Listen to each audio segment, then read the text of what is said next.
নমস্কার বন্ধুরা, welcome to talking football today.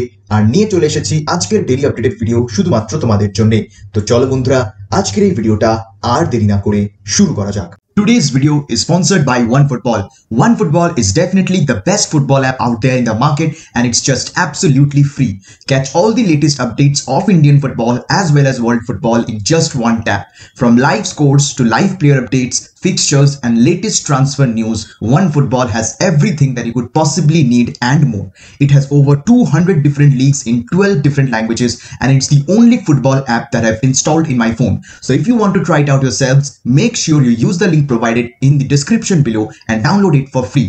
Or if you're watching this video on desktop, then you can use the QR code on the top corner of the screen by scanning it from your phone camera, which will directly take you to the download page where you can download OneFootball and enjoy football at its best. So thank you OneFootball for sponsoring this video. তোমরা যারা সবসময় international ফুটবলের খবর রাখতে ভালোবাসো, তোমার প্রিয় বিদেশি ক্লাবের সমস্ত খবর এক জায়গাতেই পেতে চাও, OneFootball is the perfect app for you. ISL এর সমস্ত আপডেটস তোমরা OneFootball এ পেয়ে যাবে। লাইভ স্কোরস থেকে শুরু করে ফিক্সচার্স, স্ট্যান্ডিংস সবটাই কিন্তু OneFootball খুব সুন্দরভাবে নিয়ে আসে তোমাদের মতন সমর্থকদের জন্য। তো যারা এখনো OneFootball ডাউনলোড করনি, কিসের ওয়েট করছো? নিচে ডেসক্রিপশনে লিংক দেওয়া রয়েছে, তোমরা সেই লিংকের মাধ্যমে অবশ্যই এই অ্যাপটাকে ডাউনলোড করে নিও। যাই হোক, আমরা চলে আসছি আজকের মেইন টপিকের উপর আলোচনা করতে। তার আগে অবশ্যই তোমাদের বলে দিই যে এটিকে মোহনবাগান ভার্সেস হায়দ্রাবাদ এফসি ম্যাচটার রিভিউ আমি এই জন্যই আনতে পারিনি, বিকজ আমি পুরো ম্যাচটা দেখতে পাইনি। খেলাটা আমি প্রপারলি ফার্স্ট হাফটাই দেখতে পেরেছি, সেকেন্ড হাফে আমি সেরকম ভাবে ম্যাচটাকে ফলো করতে পারিনি। মাঝে একটা ইম্পর্টেন্ট কাজ চলে এসেছিল যেটাকে আমি ফেলতে পারিনি, তো সেই কারণে আমাকে মাঝপথেই খেলা ছেড়ে উঠতে হয়। তো সেই কারণে মনে হলো যে প্রপারলি পুরো ম্যাচ না দেখে আমার রিভিউ করাটা উচিত হবে না। তো অবভিয়াসলি এটিকে মোহনবাগান 3-1 গোলে হেরে গেছে। It's a very disappointing result, এবং সেকেন্ড লেগে 2 গোলের ডেফিসিটটাকে ওভারকাম করে ম্যাচটা 3 গোলে যেতে অতটা ডিফিকাল্ট হবে এটিকে মোহনবাগানের জন্য। ফ্র্যাঙ্কলি স্পিকিং, জোয়ান ফেরান্ডো রিসেন্ট কয়েকটা ম্যাচে যেরকম ভাবে তিনি ম্যাচটা খেলিয়েছেন, যে এই চেঞ্জেস গুলো করিয়েছেন বা যেরকম ভাবে মানে যে পরিকল্পনা নিয়ে এটিকে মোহনবাগান লাস্ট কয়েকটা ম্যাচেস খেলেছে, সেগুলো কিন্তু একেবারেই পজিটিভ নয়। তো সেই কারণে জোয়ান ফেরান্ডোর ডিসিশনস নিয়ে কোয়েশ্চেন্স তো অবভিয়াসলি উঠবেই, but I think it's too early to জাজ জোয়ান ফেরান্ডো। বাট আগেন, এটিকে মোহনবাগান যেভাবে স্টার্ট করেছিল জোয়ান ফেরান্ডোর আন্ডারে, তার ধারে কাছে পারফরমেন্স কিন্তু এই মুহূর্তে এটিকে এমবি করছে না। তো সেই কারণে কি এমন হলো, আমি জানি যে অনেক এক্সকিউজেস দেওয়া হচ্ছে ইনজুরি অ্যান্ড ফাটিগ নিয়ে, বাট আই থিঙ্ক প্রত্যেকটা আইএসএল ক্লাবসই এটা ফেস করেছে। এটিকে মোহনবাগান এমন কিছু আহামরি ফেস করেনি যার জন্য প্রত্যেক ম্যাচে আমাদেরকে একই এক্সকিউজ শুনতে হচ্ছে যে প্লেয়ার্সরা টায়ার্ড, প্লেয়ার্সরা ফাটিগ। তো ভাই মানে বাকি আইএসএল ক্লাবস গুলো একই সিচুয়েশন দিয়ে যাচ্ছে, তো তারা যদি খেলতে পারে তাহলে obviously there is some faults in your planning, যার জন্য এটিকে মোহনবাগান ম্যাচগুলোকে ঠিক মতন করে সি আউট করতে পারছে না, জিততে পারছে না। So that is something that Juan Ferrando needs to look at. But second leg Hyderabad এগেইনস্টে ভীষণ ডিফিকাল্ট হবে, অ্যান্ড আই থিঙ্ক যদি এই সিচুয়েশন থেকে এটিকে মোহনবাগান কাম ব্যাক করতে পারে, then it will be one of the greatest come back in the ISL history. এরকম অনেক কামব্যাকস আমরা আগেও দেখেছি আইএসএল এ হতে, তো হবে না এটা ধরে নেওয়াটা ভুল, বাট হওয়াটা কঠিন, এটা আমাদেরকে মানতে হবে। তো দেখা যাক যে এটিকে মোহনবাগান হায়দ্রাবাদের এগেইনস্টে কিরকম খেলে, বাট আমি সেই বিষয়ে এখন ডিটেলসে আর যাচ্ছি না। পরে প্রিভিউ নিয়ে যখন আসবো পরবর্তী ম্যাচটার, তখন আমি ফার্স্ট লেগটা নিয়ে আলোচনা করবো। বাট আজকের যে মেইন টপিক সেটা হচ্ছে যে আগের দিনই আমরা বিদেশি প্লেয়ারদের আপডেটস দেখেছি যে কোন কোন বিদেশি প্লেয়ার্সদের কন্ট্রাক্ট শেষ হয়ে যাচ্ছে 2022 সালে এবং কোন কোন বিদেশি প্লেয়াররা থেকে যাচ্ছেন। তো একটা জিনিস আমি বলতে ভুলে গেছিলাম, তিরির কন্ট্রাক্ট 2023 সাল অব্দি রয়েছে। তো সেই কারণে তিরি, কাউকু এবং বুমু এদের কন্ট্রাক্ট কিন্তু রয়েছে। এবার এদের মধ্যে যদি কাউকে রাখা হয় তাহলে সেখানে কোনো রকমের সারপ্রাইজ কিছু হবে না, যদি না রাখা হয় তাহলে সেটা সারপ্রাইজিং ব্যাপার হবে এবং সেক্ষেত্রে মিউচুয়াল টার্মিনেশন হবে, যেরকমটা আমি আগের ভিডিওতে এক্সপ্লেন করেছি। তো আমি আবার রিপিট করবো না নিজেকে। তো সেই কারণে এই 3 বিদেশির কন্ট্রাক্ট তো আছেই। বাকি 3 বিদেশির মধ্যে উইলিয়ামস এবং ম্যাকিউর তো অবভিয়াসলি 2022 সালেই কন্ট্রাক্ট শেষ হচ্ছে। কৃষ্ণাকে নিয়ে ডিসিশন আমি আবারও বললাম যে সিজনের পরে নেওয়া হবে। তো এটা গেল বিদেশিদের কথা। এবার ইন্ডিয়ান প্লেয়ারদের ক্ষেত্রেও কিন্তু কিছু কিছু ইম্পর্টেন্ট ইন্ডিয়ান প্লেয়ার্স রয়েছে যাদের 2022 সালেই কন্ট্রাক্ট শেষ হয়ে যাচ্ছে, এবং সেক্ষেত্রে বিভিন্ন আইএসএল ক্লাবরা কিন্তু অলরেডি এরকম নাম করা ভারতীয় প্লেয়ার্সরা যারা এই মুহূর্তে এটিকে মোহনবাগানে খেলছেন তাদেরকে কিন্তু প্রস্তাব পাঠাতে শুরু করে দিয়েছে। তো সেই কারণে এটিকে মোহনবাগানও তারা অলরেডি ফিল্ডে নেমে পড়েছে এই প্লেয়ারদের সাথে কন্ট্রাক্ট এক্সটেনশন করতে। বাট তার আগে দেখে নেব যে 2022 সালে কোন কোন ইন্ডিয়ান প্লেয়ারদের কন্ট্রাক্ট শেষ হচ্ছে। তো প্রথমেই রয়েছেন এটিকে মোহনবাগান দলের ক্যাপ্টেন প্রীতম কোটাল। প্রীতম কোটালের 2022 সালেই কন্ট্রাক্ট শেষ হচ্ছে, এবং তার সাথে অলরেডি একটা 4 বছরের কন্ট্রাক্ট এক্সটেনশনের কথাবার্তা চলছে ম্যানেজমেন্টের সাথে। এটিকে মোহনবাগান do not want their captain to go, এবং সেক্ষেত্রে হ্যাঁ এটা ঠিক কথা যেটা বললাম যে আরো 4টে ক্লাব এই মুহূর্তে আইএসএল এর তারা ইন্টারেস্টেড প্রীতম কোটালের উপর। But there is a chance যে প্রীতম কিন্তু কন্ট্রাক্ট এক্সটেনশনটা করে নেবেন, বিকজ তিনি ভীষণ খুশি এটিকে মোহনবাগানে। তিনি অবভিয়াসলি মন থেকে মোহনবাগানই, তো সেই কারণে তিনি কেনই বা এটিকে মোহনবাগান ছেড়ে যাবেন যেখানে তিনি এখানে সবটাই পাচ্ছেন। তো সেই কারণে প্রীতম কোটালের থেকে যাওয়ার চান্স কিন্তু প্রচুর রয়েছে এবং likely that he will sign the contract extension in coming few weeks. ISL একবার শেষ হয়ে যাওয়ার পর কিন্তু একদম ভালোভাবে এই কন্ট্রাক্ট নেগোসিয়েশনসটা প্রীতম করতে পারবে এটিকে মোহনবাগানের সাথে। এরপর যিনি রয়েছেন তিনি হচ্ছেন এটিকে মোহনবাগানের আরো একজন তারকা ফুটবলার সন্দেশ ঝিঙ্গান। 6 মাসের কন্ট্রাক্ট নিয়ে তিনি এসেছিলেন এটিকে মোহনবাগানে, যদিও তার অ্যাকচুয়াল টার্ম অফ কন্ট্রাক্ট আরো 4 বছর হওয়ার কথা, 2025 সাল অবধি তার কন্ট্রাক্ট থাকার কথা, এখন তো ওটা 2026 সাল হবে।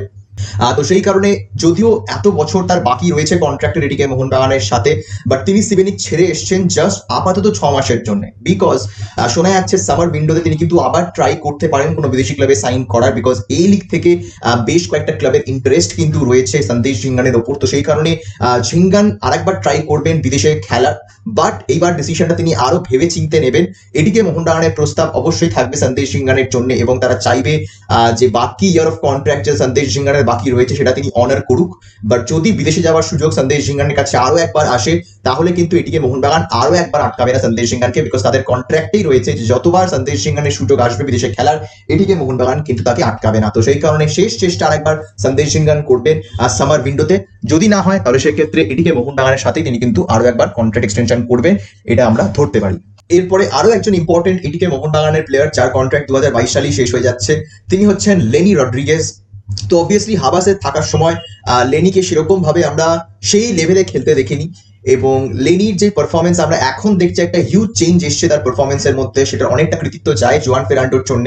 বাট হ্যাঁ, আমি আবার বললাম যে হায়দ্রাবাদের এগেনস্টে লেনির পারফরমেন্স কিন্তু ভীষণ খারাপ ছিল।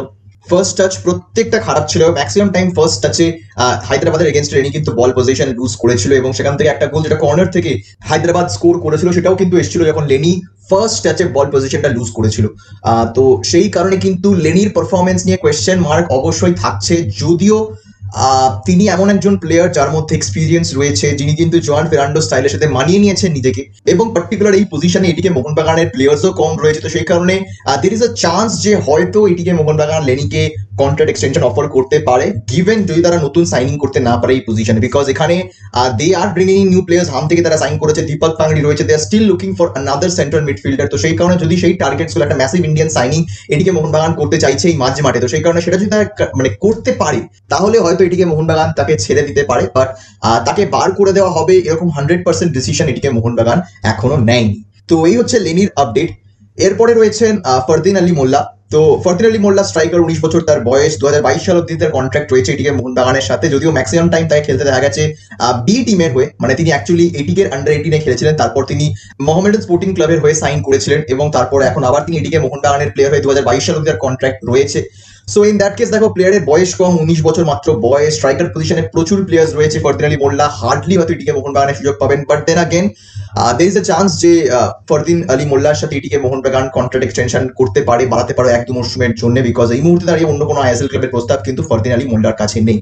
তো এটা হচ্ছে দ্বিতীয় আপডেট, ফোর্থ আপডেট। তারপরে আছেন অভিষেক সূর্যবংশী।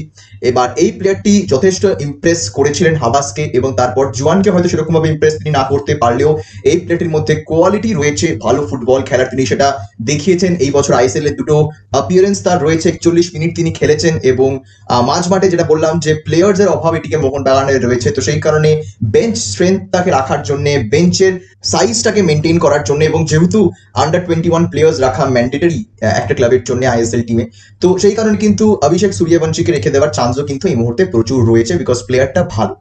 তারপরে রয়েছেন সুব্রত পাল, 2022 সাল অব্দি নিউ কন্ট্রাক্ট নিয়ে এসেছিলেন এটিকে মোহনবাগানে, যদিও এখনো বেঞ্চেও তার নাম আমরা দেখিনি। তো সেই কারণে কি এক্স্যাক্টলি হচ্ছে সুব্রত পালের সাথে এটা পুরোপুরি বলাটা সম্ভব নয়, বাট 35 বছরের গোলকিপারকে এটিকে মোহনবাগান সাইন করেছিল অভিলাষ পালের রিপ্লেসমেন্ট হিসেবে, বিকজ ভালো গোলকিপার অ্যাভেলেবল ছিল না মার্কেটে। তো সেই কারণে ব্যাকআপ কিপার হিসেবে সুব্রত পালকে এটিকে মোহনবাগান সাইন করায়, বাট এখন অব্দি কিন্তু তাকে সেরকম ভাবে আমরা দেখিনি এটিকে মোহনবাগানের জার্সিতে, তাকে বেঞ্চেও আমি মনে করি না যে কোনো ম্যাচে তিনি বেঞ্চেও ছিলেন বলে এখন অব্দি।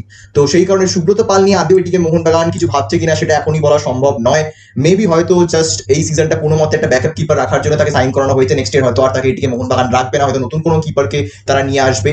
বাট সুব্রত পাল এসেছিলেন, খেলেননি, আর তো মাত্র 1 বা 2 ম্যাচ পড়ে আছে। তো সেই কারণে আই ডোন্ট থিঙ্ক যে সুব্রত পাল থাকবেন বলে আর এটিকে মোহনবাগানের নেক্সট ইয়ার, যদি না এটিকে মোহনবাগান মনে করে যে না তাকেই রাখবো আমরা অ্যাজ আ ব্যাকআপ কিপার। বয়স হয়েছে, বাট ব্যাকআপ হিসেবে যদি রাখতে হয় তাহলে Subrata Paul will be a very good option এবং সেক্ষেত্রে হয়তো তার সাথে কন্ট্রাক্ট এক্সটেনশন এটিকে মোহনবাগান করতেই পারে। এবং যখন গোলকিপারের কথা উঠলো তখন আরেকজন গোলকিপার রয়েছে আর্শ শেখ, তো তিনিও কিন্তু এই মুহূর্তে তার একদম শেষের দিকে রয়েছেন কন্ট্রাক্টে। 2022 সালে তার কন্ট্রাক্টও শেষ হচ্ছে, এখন অব্দি আইএসএল এ তিনি সেরকম ম্যাচেস খেলেনি, তো সেই কারণে আর্শ থার্ড চয়েস কিপার এটিকে মোহনবাগানে, তো সেই চয়েসটা আই থিঙ্ক এটিকে মোহনবাগান ধরে রাখবে, বিকজ অনেকদিন ধরেই তিনি কিন্তু এই ফ্র্যাঞ্চাইজির সাথে যুক্ত রয়েছেন। তো সেই কারণে আমার মনে হয় তাকে হয়তো থার্ড চয়েস কিপার হিসেবে এটিকে মোহনবাগান আরো কয়েকটা মরশুম রেখে দিতে পারে। তারপরে আছেন গুরসিমরত সিং গিল, সেন্টার ব্যাক পজিশনে তিনি খেলেন। তার বয়স এই মুহূর্তে 25, তিনি লাস্ট খেলছিলেন সুদেবা দিল্লির হয়ে এবং সেখান থেকে তিনি এটিকে মোহনবাগানে সাইন করেছিলেন লাস্ট মানে এই সিজনের শুরুর দিকে। তো সেক্ষেত্রে অবভিয়াসলি প্রশ্ন উঠছে যে যেহেতু সেন্টার ব্যাক পজিশনে প্লেয়ার্স কম, ইন্ডিয়ান প্লেয়ার্স তো প্রায় একেবারেই নেই, তো সেই কারণে ব্যাকআপ সেন্টার ব্যাক হিসেবে এই গুরসিমরতকে এটিকে মোহনবাগান রেখে দিতে পারে বিয়ন্ড 2022, এবং সন্দেশ ঝিঙ্গান যাবেন কি যাবেন না আবার একটা মানে কনফিউশনের মধ্যে থেকে যেতে পারে পুরো দল, তো সেই কারণে আর কোনো টেনশন না নিয়ে একটা ব্যাকআপ সেন্টার ব্যাক রাখা ইম্পর্টেন্ট এটিকে মোহনবাগানের জন্য, এবং সেই কারণে আমার মনে হয় যে গুরসিমরত সিং গিলকে হয়তো এটিকে মোহনবাগান রেখে দিতে পারে নেক্সট ইয়ারের জন্য।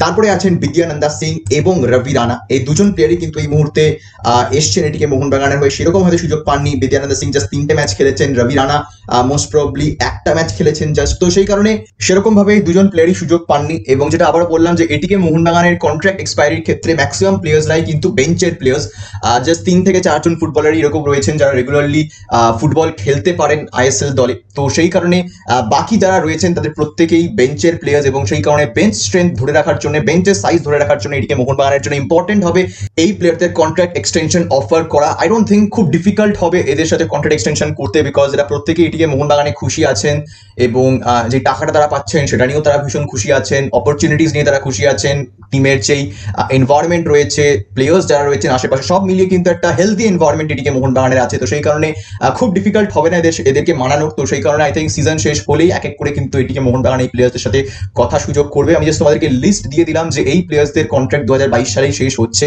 এবার দেখা যাক যে এই 10 জন ফুটবলারের মধ্যে কজন ফুটবলার এটিকে মোহনবাগানের নেক্সট ইয়ারের জন্য থেকে যান এবং কজন অন্য ক্লাবে সাইন করেন। তো অবশ্যই তোমরা জানিও যে তোমরা এই 10 জন ফুটবলারের মধ্যে কজন প্লেয়ারকে দেখতে চাও এটিকে মোহনবাগানের নেক্সট ইয়ার, কাকে দেখতে চাও না, কেন দেখতে চাও না, বা কাকে দেখতে চাও এবং কেন দেখতে চাও, এই রিজন যদি তোমাদের থাকে তাহলে কমেন্ট সেকশনে জানাতে কিন্তু একদম ভুলো না। আপাতত আমি আজকের এই ভিডিওটা এখানেই শেষ করলাম, দেখা হবে তোমাদের সাথে পরের ভিডিওতে, আর এই ভিডিওটা দেখার জন্য তোমাদের সবাইকে জানাবো ধন্যবাদ।